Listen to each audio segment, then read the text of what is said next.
Now, these are some of the things, all right, that you might want to plan ahead, all right, and make some kind of preparation beforehand, all right, before you embark on the service learning project. Take a look at this slide. All right, so make sure that you know, for example, the background of the organizations that you are going to assist. For instance, try to identify some of the needs of your targets, all right, be they the elderly or the ethnic minorities, for instance.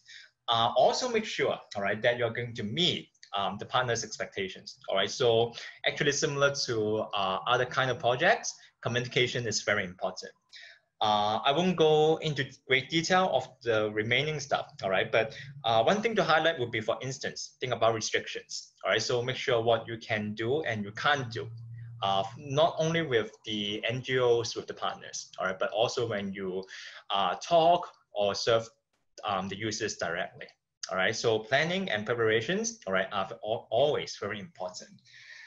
So make sure you keep contact, okay, with either your instructor, all right, and also the partners in all this process, namely the process, the planning, the implementation, and also the completion part. All right, this is something extremely important when it comes to service learning, namely ethics. All right, now, so I will focus mainly on attitude and also photo consent. Now, you know, one of BU's DNAs, all right, will be caring, and we really expect BU students to be caring students, all right? So make sure you show empathy, be sensible, and I would put it this way, be sensitive, all right? What do I mean by that?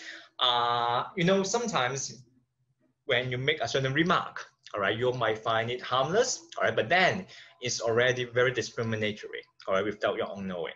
So be very careful when you talk to people whom you might not be familiar with them, all right, or people who are, for example, belonging to a certain, relatively speaking, more sensitive group, so to speak. For example, someone from the LGBT community. All right, so make sure you don't disclose their identity, all right, without having their consent. So that will bring us to the next point, all right, about photo consent. So make sure you are always able to ask for consent, all right, before taking photos, let alone videos, etc. All right. A lot of these images might be used on social media, all right, especially, you know, nowadays, all right, whenever you have assignments, etc., many of them will actually appear in social medias, all right? So make sure that you're going to tell them, all right, ask for their consent, etc. And actually, our center has provided some very detailed guidelines, all right, in terms of not only about photo taking, all right, but other things in relation to what we call ethical clearance as well. All right, so make sure that you are going to ask for your instructor, all right, for those student manuals, all right. We've got everything ready, basically.